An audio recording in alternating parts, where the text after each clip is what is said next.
तो जैसा कि पिछली एपिसोड में दिखाया गया था कि एल्डर्स आपस में फैसला करते हैं कि इस टेस्ट को एक्सटेंड किया जाएगा, बीच में एक ट्रेजर रख दिया जाएगा और सभी से कहा जाएगा कि एक दूसरे को मार भी सकते हो और जहां पर अपनी पावर्स को रिलीज करके जो भी जाकर उस ट्रेजर को हासिल कर लेगा वही टीम इस कंपटीशन में जीतेगी, इस टेस्ट में वही पास होगी। तो सुबह होते ही यहाँ पर टेस्ट के एक्सटेंशन के बारे में उनको सभी को मैसेजेस दे दिए जाते हैं। तो यहाँ पर उन सभी को पेपर्स मिल जाते हैं जिसके पेपर उन्हें बताया जाता है कि अब तुम्हारी फाइनल टैक्टिकल ट्रेनिंग होने वाली है, जिसमें तुम सभी लोगों को यहाँ पर से तकरीबन 3 किलोमीटर नॉर्थ वेस्ट की तरफ जाना होगा, जहां पर तुम्हें ह्योमप्योंग पवेलियन के बीचों बीच, वहां पर इन माउंटेन्स के बीचों बीच तुम्हें एक छोटी सी पवेलियन दिखाई देगी। उस पवेलियन के अंदर सेकंड फ्लोर के ऊपर एक तलवार को रखा गया, एक बहुत ही खास किस्म की तलवार जिसे व्हाइट फ्लेम स्वॉर्ड कहा जाता है। व्हाइट फ्लेम स्वॉर्ड इनकी जो ब्लड स्क्वाड है उसकी सबसे स्पेशल तलवार है। अगर तुम में से कोई भी जाकर, कोई भी टीम का एक मेंबर भी जाकर उस तलवार को हासिल कर लेता है तो उन 5 की पूरी टीम को पास कर दिया जाएगा। तो इसके लिए खास रूल ये होता है कि कोई भी इंस्ट्रक्टर की जान नहीं ले सकता, इंस्ट्रक्टर्स के ऊपर अटैक नहीं कर सकते,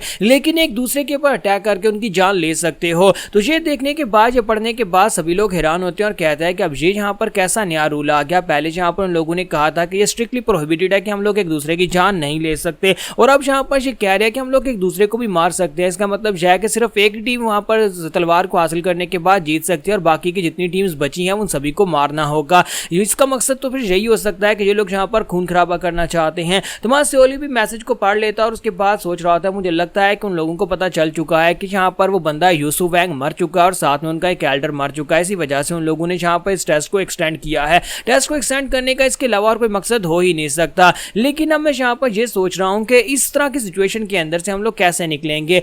सिर्फ और सिर्फ एक ही टीम उस टेस्ट को पास कर सकती है, क्योंकि एक टीम का सिर्फ एक ही मेंबर जाकर तलवार को उठा सकता है। तो वही 5 लोग ही इस टेस्ट को पास करेंगे, लेकिन वो 5 लोग कौन होंगे? तो उसी के साथ ही ह्योमप्योंग पवेलियन का सीन दिखाया जाता है, जहां पर इंस्ट्रक्टर्स को लगाया गया होता है कि इंस्ट्रक्टर जो होता है जिसका नाम ग्यो जिनून होता है वो खिड़की में खड़ा होता है, यानी वहां बैल्कनी में खड़ा होकर बाहर की तरफ देख रहा होता है और सभी लोग यहाँ पर वेट कर रहे होते हैं कब यहाँ पर डिसाइपल्स पहुंचेंगे। दूसरा एल्डर वहां पर आता है और उसे कहता है कि क्या तुम्हें लगता है कि ट्रेनी यहाँ पर डायरेक्टली सामने से आएंगे? तो एल्डर उसे कहता है कि नहीं, मुझे नहीं लगता कि वो लोग डायरेक्टली यहाँ पर सामने से आने वाले हैं। नॉर्मल हालात में वो सामने से आते हैं, लेकिन इस वक्त उनका मकसद यहाँ पर दूसरी टीम को हराकर पहले आकर तलवार को हासिल करना है। अभी भी यहाँ पर 3 टीम्स ऐसी हैं जिनके अंदर यहाँ पर गेस्ट डिसाइपल्स हैं जो कि चुनमा के डिसाइपल्स की तरफ से भेजे गए हैं। मुझे लगता है कि वो लोग यहाँ पर किसी खास किस्म के टैक्टिक्स को यूज करेंगे ताकि वो यहाँ पर आकर व्हाइट फ्लेम स्वॉर्ड को लेकर जा सकें। लेकिन मुझे यहाँ पर इस बात की समझ नहीं आ रही कि वो लोग किस तरह से ये करने वाले हैं, क्योंकि उनके यहाँ पर 2-3 ही तरीके हो सकते हैं। इस जंगल के अंदर वो लोग आगे कैसे बढ़ेंगे, उन्हें यहाँ पर हर पॉसिबिलिटी को देखना होगा। अगर मैं यहाँ पर अपनी बात करूं कि अगर मुझे इस टेस्ट का हिस्सा बनाया गया होता तो फिर मैं क्या करता? मैं यहाँ पर फायर टैक्टिक्स को यूज करता। मैं यहाँ पर जंगल के किसी एक छोटे से हिस्से में आग लगा देता और उस आग को लगाने के बाद मैं यहाँ पर देखता कि सभी एल्डर्स जब आग देखने के लिए वहां पर पहुंचते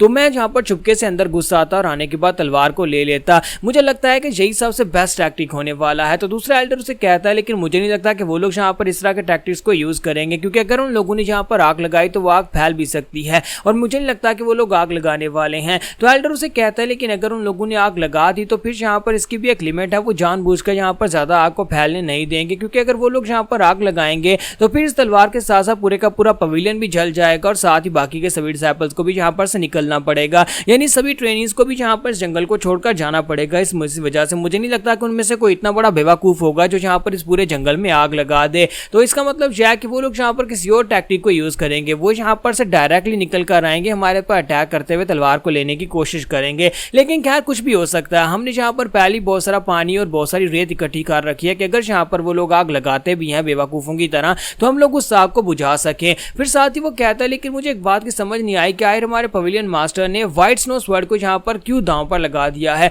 व्हाइट फ्लेम स्वॉर्ड एक बहुत ही पावरफुल तलवार है और ये हमारी ब्लड स्क्वाड की निशानी है, हमारी ब्लड स्क्वाड के लिए इज्जत और गर्व की निशानी है, लेकिन इसके बावजूद इस तलवार को इनाम में रख दिया गया है। जो भी टीम इस तलवार को लेकर जाएगी ये तलवार उसकी हो जाएगी। मैं यहाँ पर ये सोच रहा हूँ कि इतनी प्रेशियस तलवार उन्हें देने का क्या फायदा। तो वो दोनों एल्डर वहां पर नीचे भी बातें कर रहे होता है कि हमारा सियोली जो होता है वो छत के ऊपर पहुंच चुका होता है। तो वहां पर आने के बाद वहां सियोल भी कहता है कि ये लोग तो यहाँ पर आपस में बातें कर रहे हैं। तो छत के ऊपर आते आते मैंने यहाँ पर इन सभी इंस्ट्रक्टर्स को गिना है। टोटल यहाँ पर 7 एल्डर्स हैं जो कि इस पूरे पवेलियन के इर्द गिर्द पहरा दे रहे हैं। तो मुझे इन सभी लोगों की नजरों से बचकर अंदर जाना होगा, क्योंकि इन लोगों ने बताया था कि 2nd फ्लोर के ऊपर तलवार को रखा गया है, तो मुझे वहीं पर जाना होगा और जाकर उस तलवार को वहां से लेना होगा। लेकिन ये सभी एल्डर्स का ध्यान भटकाने के लिए कुछ ना कुछ तो करना पड़ेगा। आज यहाँ पर कोई और आए जो कि इनका ध्यान भटकाए, इतनी देर में मैं अंदर जाऊंगा, जाकर तलवार ले लूंगा, क्योंकि अगर मैं इनमें से किसी एक के ऊपर भी अटैक करता हूं तो बाकी के 6 मेरे पर अटैक अटैक करने के लिए निकल आएंगे। ये सारे के सारे एल्डर्स हैं और मैं यहाँ पर इन सभी एल्डर्स के साथ एक साथ मिलकर फाइट नहीं कर पाऊंगा।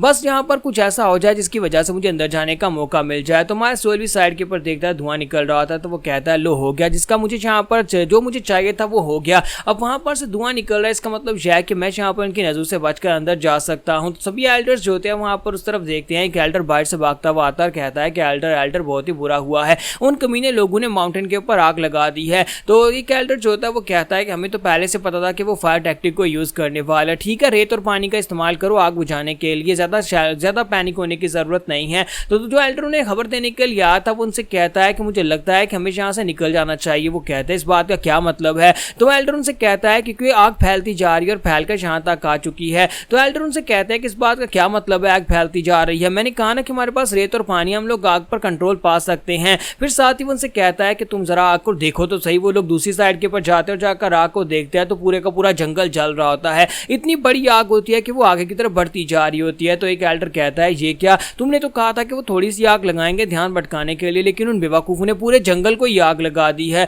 ऊपर से यहाँ पर हवा की वजह से आग इतनी तेजी के साथ फैल रही है कि पूरा जंगल जलकर खाक हो जाएगा और साथ ही ये पवेलियन भी जल जाएगा। हमें यहाँ पर से निकल नहीं होगा। ये कमीने तो पागल हो गए हैं, पागलों की तरह यहाँ पर तलवार को हासिल करने के लिए उस तलवार को भी साथ ही जलाकर खाक कर देंगे। तो यहाँ पर हम लोग अपनी एपिसोड 265 का एंड करेंगे और नेक्स्ट एपिसोड में देखेंगे कि इन सभी एल्डर्स के चले जाने के बाद क्या हमारा सोल भी इतनी आसानी से तलवार को ले पाएगा।